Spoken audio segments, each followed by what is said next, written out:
I would just simply say this is not an end of the bull market. It is a correction. It's a subsidy. And when you see a country like India purchase 1.5 times the amount of gold that they bought all of last year in the first quarter, but then bring it home from the Bank of England, 100 metric tons. When you see Saudi Arabia and Egypt bring their gold, and a half a dozen African countries bring their gold home from the New York Federal Reserve, when you see all of this action that centers around accumulation and repatriation, I think it is telling where this ultimately goes, so much so that the level of gold held by the world central banks right now is just above where it was right before Nixon closed the gold window. And it's almost as if these countries understand that they are preparing for some sort of a gold standard.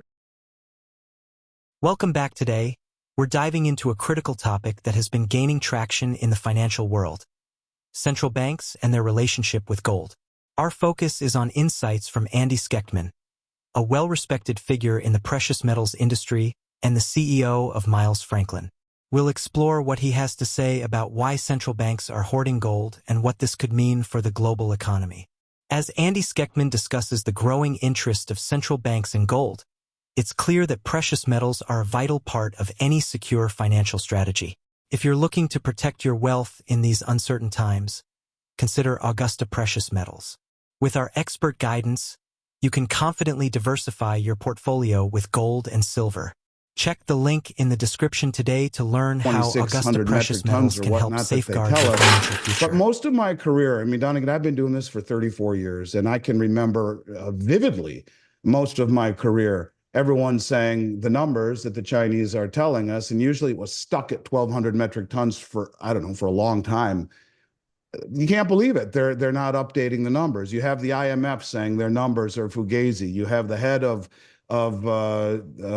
research for Bank of Montreal said their numbers are massively understated, and they are understated. They have been. Why would they want to be forthright? In particular, when we see the new unit settlement currency that has been evidently, according to Delma Rousseff, the head of the BRICS New Development Bank, agreed on in principle, 40% gold backing. Why would they want to be honest about how much gold they're buying? Before I get there, in recent times, there's been a noticeable trend among central banks worldwide. They're quietly increasing their gold reserves. Andy Schectman has been vocal about this trend. He points out that central banks are not only buying more gold but are also often understating the true extent of their purchases. Why would they do that? According to Schectman, it's a strategic move to maintain confidence in fiat currencies while securing their own financial stability with gold. This growing accumulation signals that central banks recognize the enduring value of gold, especially in uncertain economic times. If central banks are taking these measures, what does it mean for individual investors? It's a powerful reminder that gold remains a reliable store of value. As central banks continue to bolster their reserves, the time is now for savvy investors to consider doing the same. Chinese stop buying gold, and that's got to be bad for the gold market. You never hear anything positive.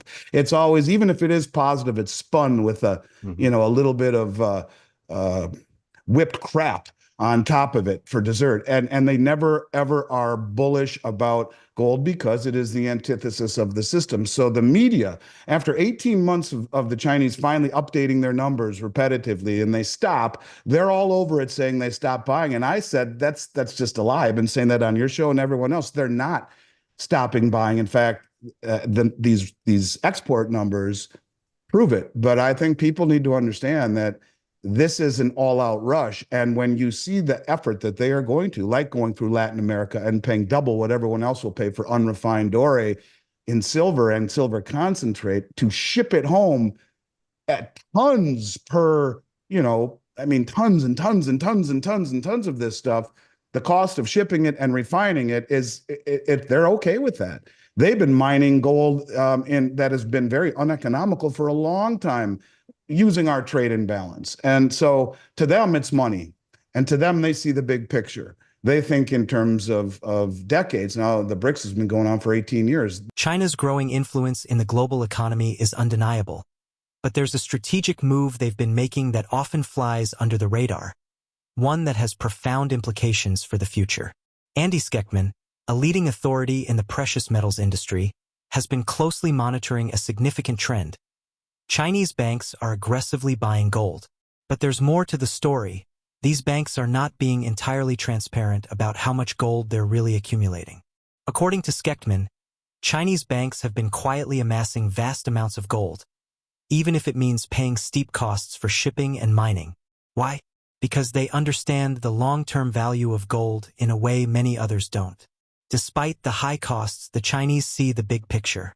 They're preparing for a future where gold plays a critical role in the global financial system. Their actions speak volumes. They're willing to invest heavily now, recognizing that the true value of gold far outweighs the expenses involved in acquiring it. By downplaying their true reserves, Chinese banks are strategically positioning themselves for what's to come. They know that, in the long run, holding gold is key to financial stability and power. As Schectman points out, if Chinese banks are willing to go to such lengths to secure gold, it's a clear signal for individual investors. The big players are making their move. Are you ready to make yours? Augusta Precious Metals helps you take control of your financial future with the same foresight. The expert team is here to guide you in diversifying your portfolio with gold and silver, just like the world's most strategic investors. Check the link in the description to learn how you can protect and grow your wealth with Augusta Precious Metals. Let's just look at the fact I've done 2 interviews recently with mining executives and talked with both of them about China buying things up quietly. Now, I've said that the commercial banks that work on behalf of the PBOC have been buying gold incessantly and not reporting it to the IMF in their dealings with the refineries in South Africa and in Switzerland. That's been obvious. I think they're doing things in a very covert manner. But what I learned recently is that the Chinese are going through Latin America right now and buying up all the silver concentrate and the silver doré bars, unrefined, all of it, buying up, paying out as much as twice what the Western bidders are bidding, paying twice what they will bid, bringing it home and refining it at home, where buying all of this stuff in unrefined form it doesn't have an effect on the price. It's not coming off of an exchange. So they are going to great lengths to mask what they're buying and how much they're buying. They're using the manipulation on COMEX and the LBMA to mask what they're buying and how much they're buying. They would have no vested interest, really, at all. It would be stupid to tell everyone how much gold that they are trying to buy. And really, I mean, how much more forthright are we, where we haven't updated the numbers at Fort Knox, or had them audited, rather, since 1953. There's a global shift happening in the world of finance, and it's centered around one of the oldest forms of wealth, gold. While many eyes are on the markets, the Chinese government and its banks are quietly executing a strategy that could reshape the future of global economics. China has been buying gold at an unprecedented rate, but they're not being entirely transparent about it. Official reports suggest moderate increases in their gold reserves, but the reality is believed to be much different. According to experts like Andy Schectman, China has been accumulating far more gold than they're admitting. The numbers they're reporting don't match the vast amounts of gold being shipped and mined, especially when you consider their aggressive purchasing practices. In recent years, Chinese banks have been outbidding other nations and private buyers alike when it comes to securing gold supplies.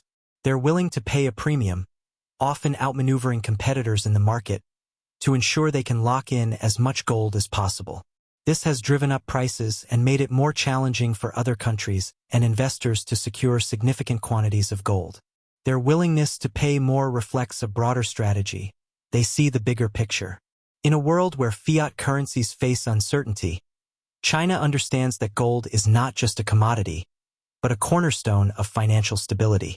But it's not just China. Europe is also in the game, with several countries quietly increasing their gold reserves, though not on the same scale. Unlike China, European countries tend to update their numbers more transparently, but the trend is clear. Nations are turning to gold as a hedge against economic instability. China, however, remains the key player. Their strategy of underreporting and outbidding others in the market indicates a long-term vision. They are preparing for a future where gold's role in the global financial system could be more critical than ever. So, what does this mean for individual investors? The actions of these global powers are a clear signal.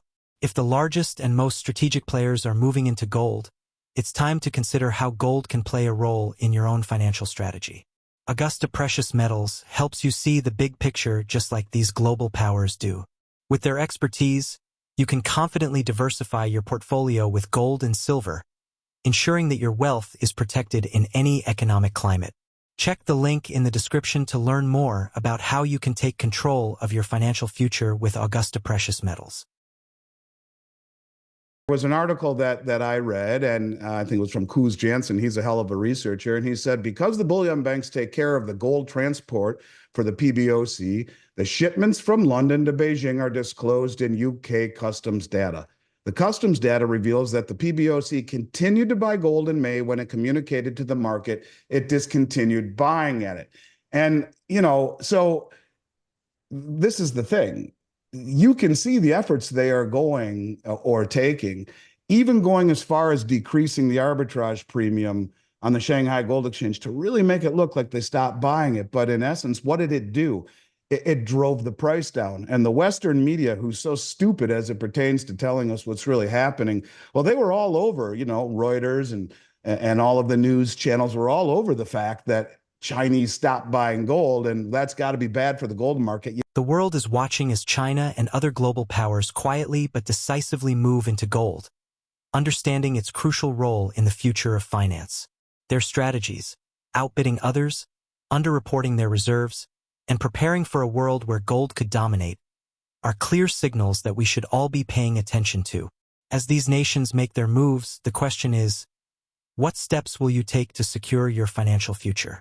Gold has always been a symbol of wealth and stability, and now, more than ever, it's time to consider how it can protect and grow your wealth.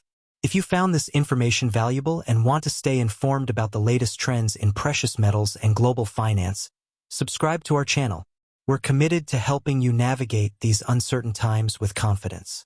Hit the subscribe button and join our community of informed investors today.